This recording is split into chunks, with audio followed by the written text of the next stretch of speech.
یہ کلام وہ ہے جو میری دنیا کی زندگی کو پرسکون بنا سکتا ہے. مومن پرسکون ہوتا ہے. باہر چاہے طوفان ہو، اس کے دل اور دماغ میں رب کی محبت کی وجہ سے سکون ہوتا ہے. باہر چاہے اس کے لیے حالات میں بہت زیادہ اپنے آپ کو کبھی دوڑانا پڑے، اندر سے وہ مینٹلی بہت پرسکون رہتا ہے. تو لوگ شوق میں آتے ہیں، آنے دیجئے. فیکٹ یہ ہے کہ ہمیشہ سے انسانیت میں، احسان میں آگے بڑھنے کے درجے تمام انبیاء کی امتوں میں یہی رہے کہ وہ الگ سے آڈ ون آؤٹ بنے. جیسے صحابہ قریش میں آڈ ون آؤٹ بنے. قریش کو وہ ایلینز لگنے لگ گئے تھے صحابہ، بالکل جیسے اگر آج آپ نے اسلام کے اوپر اپنے آپ کو چلانے کے لیے عمل اڈاپٹ کرنے شروع کر دیے، ہو سکتا ہے آپ اپنی فیملی میں اور اپنے فرینڈ سرکل میں ایلینز بن جائیں. تو ایسا ایلین بننا مبارک ہے. آپ کے میں تھوڑے دن میں آپ سب کو ایلینز بنا دوں گی، محبت کے ساتھ اور مسکرا کے. ہاں، دین جتنا اڈاپٹ کرتے جائیں، مسکراہٹ اتنی اپناتے جائیں. ادروائز اس ملک کے اندر، اس امت کے اندر اس چیز کی کمی رہی ہے. دین اڈاپٹ ہوتے گئے، ساتھ ساتھ مسکراہٹ کی بجائے ماتھے کے بل بھی اڈاپٹ ہوتے گئے. جتنا دین آئے اتنا اخلاق آئے. جتنا عمل اڈاپٹ کریں اتنی چہرے کے اوپر مسکراہٹ اور الفاظ کے اندر شوگر کوٹڈ ورڈز آنا شروع ہو جائیں. آپ بھی کریں گی نا، اتنی سویٹ لگیں گی، سچ بتا رہی ہوں. سب کو بتانا شروع کر دیں. تو اللہ نے بہترین انتظام کیا ہے احسان کرنے والوں کے لیے. حل جزاء الاحسان الا الاحسان، آیت نمبر 61. فَبِأَيِّ آلَاءِ رَبِّكُمَا تُكَذِّبَانِ، تو پھر تم دونوں اپنے رب کی کن کن نعمتوں کو جھٹلاؤ گے. تو اس راستے پر جس کو ڈر لگ رہا ہے کہ پتہ نہیں لوگ باتیں کریں گے، جس کو ڈر لگ رہا ہے پتہ نہیں میری ایکسیپٹیبلٹی معاشرے میں ہوگی یا نہیں ہوگی، وہ صرف اور صرف اپنے رب سے دعائیں مانگنا شروع کر دے. اللہ میں آپ کی قرآن کی نعمت کو ریجیکٹ، ڈینائی نہیں کرنا چاہتی.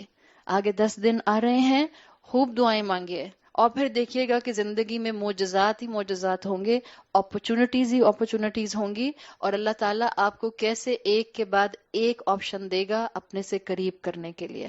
ان 10 دنوں کو ضائع نہیں کیجیے گا. بہترین طریقے سے اپنے رب کے سامنے گڑ گڑائیے گا کہ اللہ مجھے ان چند دن کی زندگی میں اپنے راستوں پر محنت کرنے والوں میں شامل فرما لے. اللہ مجھے اپنے دین کے لیے سلیکٹ کر لے. اللہ مجھے اپنے خاندان میں بارش کا پہلا قطرہ بنا دے کہ جو لوگوں کو، جو تمام اپنے رشتوں کو اللہ آپ کی محبت سے جوڑنے کا ذریعہ بن جائے.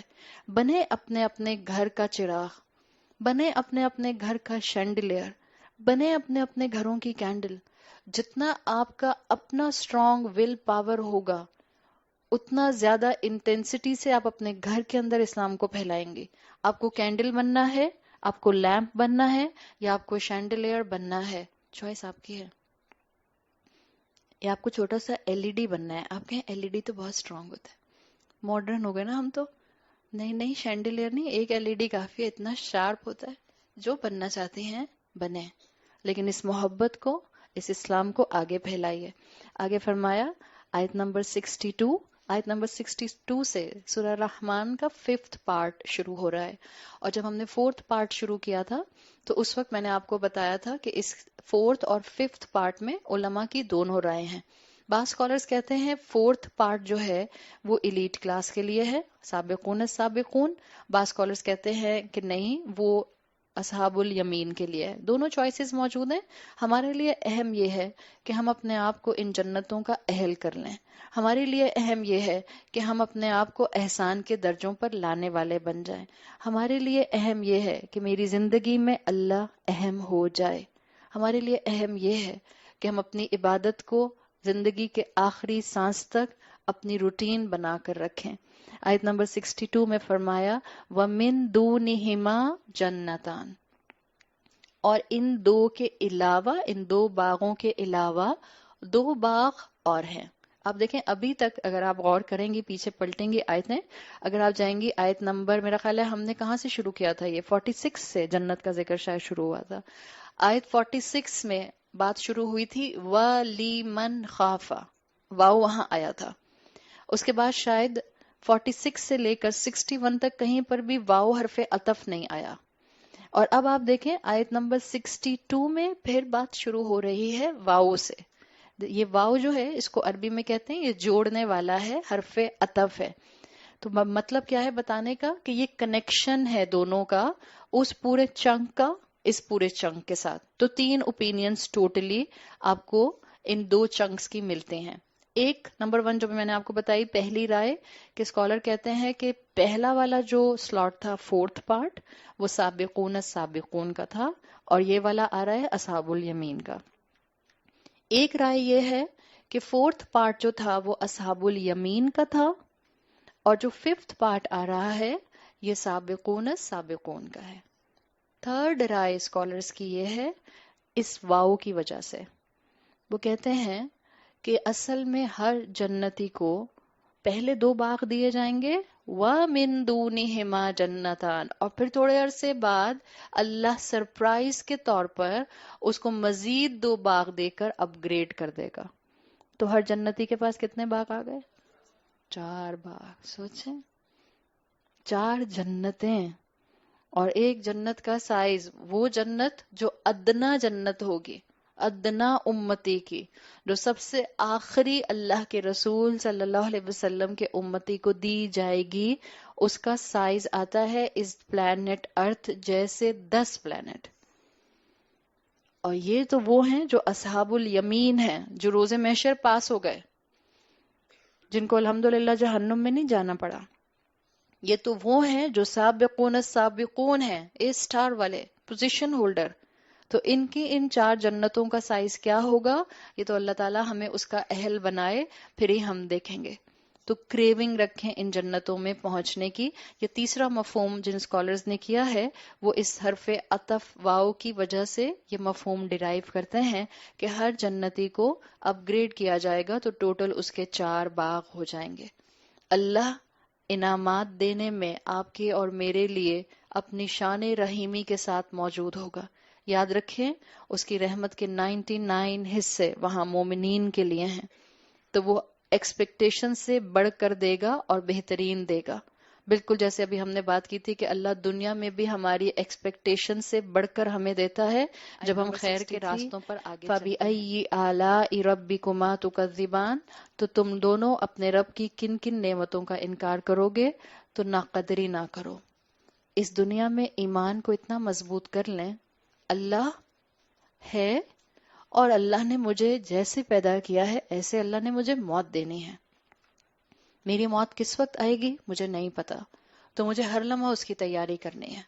اللہ نے مجھے رسول اللہ صلی اللہ علیہ وسلم کا امتی بنایا ہے، اور میں نے بغیر شک کے رسول اللہ صلی اللہ علیہ وسلم کی اطاعت کرنی ہے.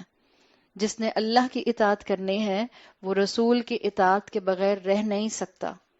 جس کو اللہ سے محبت کرنی ہے وہ رسول کو محبت کیے بغیر رہ نہیں سکتا.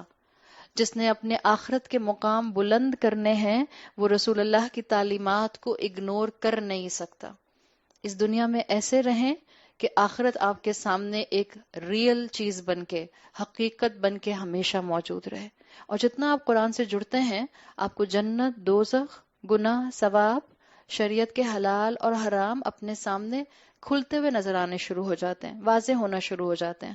تو اللہ تعالیٰ نے یہاں پر جنتی کے لیے مینشن کر دیا کہ جنتی کو احسان کے ساتھ 2 کی جگہ 4 باغ دیے جائیں گے. صرف اس نے کرنا کیا ہے، دنیا کی زندگی میں نعمتوں کو ڈینائی نہیں کرنا. ہاں اطاعت کرتے ہوئے کبھی اچھا لگے گا، کبھی اطاعت کرتے ہوئے رونا آئے گا. کبھی نیکیوں کے اوپر ہم دوڑیں گے، کبھی نیکیوں کے اوپر ہمیں اپنے آپ کو گھسیٹ گھسیٹ کر چلانا پڑتا ہے. ہم جانتے ہیں آج بھی الحمدللہ ہم سب جتنی بھی یہاں خواتین بیٹھی ہیں زندگی کے بعض اعمال میں ہم احسان کر رہے ہوتے ہیں اور آج بھی کر رہے ہوں گے. الحمدللہ عبادات کے اندر رمضان میں میجورٹی مسلمان احسان اڈاپٹ کر لیتا ہے. بعض دفعہ زندگی میں ہم احسان اڈاپٹ کر لیتے ہیں، بعض جگہ پر ہم بیئر منیمم پر بھی نہیں ہوتے. یہ ہمارا کمبینیشن ہے. ہم پرفیکٹ مسلمان نہیں ہیں، بالکل جیسے ہم پرفیکٹ انسان نہیں ہیں. کہیں ہم دوڑتے ہیں تو کہیں ہم گرتے ہیں، کہیں ہم نیکیوں میں ایک دوسرے کو انکریج کرنے والے ہوتے ہیں تو کہیں ہم گناہوں میں کسی کے ساتھ ہی بن جاتے ہیں. ہم اسی کا کمبینیشن ہے. ایز لانگ ایز میری زندگی کا مین ویژن صراط مستقیم ہے اور میری خواہش ہے کہ اللہ میں اپنے آپ کو احسان کرنے والوں میں شامل کروں، لیکن میرے پاؤں سلپ کر جاتے ہیں، پھر میں اللہ سے معافی مانگتی ہوں اور پھر دوبارہ کھڑی ہو جاتی ہوں، تو ہمارا ایمان ہے کہ اللہ ہماری موت سے پہلے ہمیں صراط مستقیم اور ایمان کی قوت عطا فرمائے گا، اور اسی ایمان کے ساتھ زندگی میں ہمیشہ جدوجہد کو جاری رکھیے، یہی کیفیت رہے گی تو انشاءاللہ اللہ جب جنت میں لے کر جائے گا تو ہر خواہش پوری کرے گا۔ ایک مرتبہ ایک بدو اللہ کے رسول صلی اللہ علیہ وسلم کے پاس آیا اور ان سے کہا کہ یا رسول اللہ، کیا میں جنت میں جاؤں گا تو مجھے سرخ اونٹ مل جائے گا؟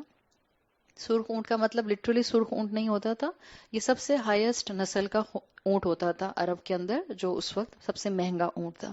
آپ صلی اللہ علیہ وسلم نے کہا ہاں، اگر تم جنت میں جاؤ گے تو تم جو خواہش کرو گے وہ تم کو مل جائے گا۔ اس کا مطلب ہے کہ جنت کا انسینٹو اتنا بڑا ہے کہ آپ جو خواہش کریں گی وہ آپ کو جنت میں مل جائے گا۔ بعض اوقات بعض خواہشیں ایسی ہوتی ہیں ہم زبان پہ لا بھی نہیں سکتے، ایسی ہوتی ہے نا خواہشیں، یا نہیں ہوتی؟ آپ تو سب ولی اللہ ہی لگ رہے ہیں مجھے، ہاں مطلب ایسے خاموشی چاہیے کہ نہیں نہیں، توبہ توبہ کیسی باتیں کر رہی ہیں۔ آپ صلی اللہ علیہ وسلم کی صحیح مسلم میں حدیث آتی ہے، آپ نے فرمایا جنت کے لیے کہ جنت کیسی ہوگی، ما لا عین رات ولا اذن سمعت ولا خطر علی قلب بشر۔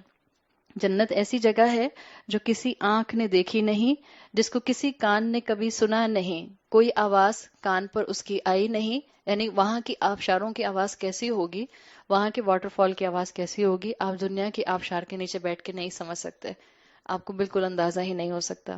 اور آپ صلی اللہ علیہ وسلم نے کہا وَلَا خَطَرَ عَلَى قَلْبِ بَشَرٍ no human heart has ever perceived them۔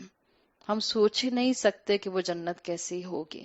ایک حدیث کا مفہوم آتا ہے کہ جب جنت کی حور، میوزک چھوڑنا کتنا مشکل کام ہوتا ہے نا، جب جنت کی حور اور جنت کے پرندے آپس میں مل کر گانا گائیں گے، جنت میں میوزک سنیں گے خوب، وہاں کچھ منع نہیں۔ جنت میں تو شرابن طہورا بھی ہے، یہاں شراب منع کی ہے، وہاں پر تو شرابن طہورا ملے گا، ہاں پاکیزہ شراب ہوگی۔ کسی کا بہت دل چاہتا ہے جس سے یہاں نہیں چھوٹتی ہے، وہ اپنے آپ کو انسینٹیو دے کہ اللہ اس کی جنت میں اس کو ایسی شراب دے گا جس کے اندر کوئی ہینگ اوور نہیں ہوگا، جس میں کوئی نقصان نہیں ہوگا، اور وہ چاہے گا تو اس کے محل میں شراب کی ندی بہنا شروع ہو جائے گی، وہیں منہ کھول کر لیٹ جائے اور جتنی پینی ہے پی لے۔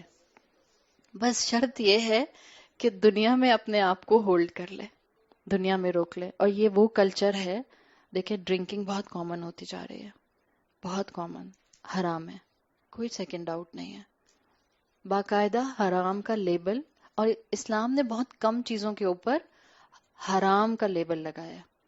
آپ اور میں الحمدللہ یہ بات جانتے ہیں کہ ہمیں کوئی ہر چیز کو لیبل کر کے حرام حرام حرام کرنے کا شوق نہیں ہے۔ اسلام نے شراب کے اوپر حرام کا لیبل لگایا ہے، رجسم من عمل الشیطان، اور دلیلیں دینے والوں نے اتنی دلیلیں دینا شروع کر دی ہیں کہ بالکل نظر آتا ہے آپ کو کہ جس کو ماننا ہو اس کے لیے قرآن کا ایک جملہ کافی ہے، اور جس کو نہ ماننا ہو اس کے لیے ہیں حجتیں ہزار۔ لے آؤ دلیلیں اور لے آؤ اپنے لاجکس۔ اٹس رجسم من عمل الشیطان، اس کی حرمت واضح ہے، اس کا حرام ہونا واضح ہے۔ یہ ڈرنکنگ کلچر کامن ہو رہا ہے، اتنا کامن ہو رہا ہے کہ ہمارے بچوں کے ہائی سکولز کے لیول پر بھی یہ چیز آتی جا رہی ہے۔ پلیز آنکھیں کھولیں، آپ کے بچے کہاں جاتے ہیں، کن گھروں میں جاتے ہیں، کن گیدرنگز میں جاتے ہیں، وہاں الکوہل سرو ہوتا ہے یا نہیں ہوتا۔ اگر ہمیں خود ہی کوئی چیز بادر نہیں کرتی ہے تو پھر ہم اولادوں کے لیے کیئرفل کیسے ہوں گے؟ وہ حالانکہ میں بہت شیورٹی سے کہہ سکتی ہوں اور بہت کانفیڈنس سے کہہ سکتی ہوں، الحمدللہ جتنی خواتین بیٹھی ہیں، ہم اپنے ماں باپ کے اینگل سے وہ شریف گھرانے ہیں کہ جہاں پر ہمارے خاندانوں کے ایک نام ہوتے تھے، اپنے اپنے لیول پر ہمارے خاندان وہ خاندان ہیں کہ جن کو معاشرے لک اپ کرتے تھے، جن کو لوگ لک اپ کرتے تھے کہ یہ شریف گھرانے ہیں، ویلیو سٹرکچر رکھنے والے گھرانے ہیں۔ اور اگر ہمارے جیسے گھرانوں کے اندر یہ ڈرنکنگ کامن ہونا شروع ہو جائے گی، آپ سوچ نہیں سکتے ہیں کہ آپ کی دادی کے گھر میں دعوت کے اندر بحالت مجبوری الکوہل سرو ہو رہی ہے، آپ کی دادی، آپ کی نانی، سوچ سکتے ہیں ہم ہضم نہیں ہوتا ہمیں، لیکن اب تو یہ بحالت مجبوری کیا جا رہا ہے نا۔ آپ کہتے ہیں ہم کیا کریں، ہم مجبور ہیں، ہمیں سرو کرنی پڑتی، مہمان ایسے آتے ہیں۔ مہمان کو آپ نے کیا کھلانا ہے یہ آپ کا ڈسکریشن ہونا چاہیے، آپ جو مرضی دنیا کا غذا ان کو کھلائیے، بٹ جو حرام ہے آپ وہ سرو نہیں کر سکتے۔ مت جائیے ان جگہوں پر جہاں پر الکوہل سرو ہوتا ہے. زیادہ سے زیادہ کیا ہوگا؟ تھوڑا سوشل سرکل کم ہو جائے گا، سکون آئے گا جان کو. کوئی اچھے دوست بن جائیں گے آپ کے. دیکھیں دنیا کا اصول ہے، فزکس کا اصول ہے نا، کوئی چیز بھی اپنا ویکیوم چھوڑتی نہیں ہے، ایک دوسری چیز آ کر اس کو فل اپ کر لیتی ہے. جب آپ اللہ کی خاطر اس کمپنی کو چھوڑیں گی، آپ نہیں چھوڑنا چاہتی تھی، لیکن اگر اس کمپنی میں رہنے سے آپ کا ایمان کمپلیٹلی شیکن ہو رہا ہے تو آپ کو چھوڑنا پڑے گا. جب آپ چھوڑیں گی تو اللہ وہاں ویکیوم نہیں چھوڑے گا، اللہ نیک لوگوں کے ساتھ آپ کو جوڑ دے گا، اللہ اچھے دوست آپ کو دے گا، وہ جو آپ کو کنوکشن میں آگے بڑھانے کے لیے بہت ہیلپ فل ہوں گے، وہ جو آپ کو قربانی دینے کے لیے انسینٹیو دینے والے ہوں گے، وہ جو ہاتھ پکڑ کے آپ کو صراط مستقیم پر چلائیں گے، وہ جو آپ کے لیے آخرت میں جنت میں پہنچنا آسان بنا دیں گے.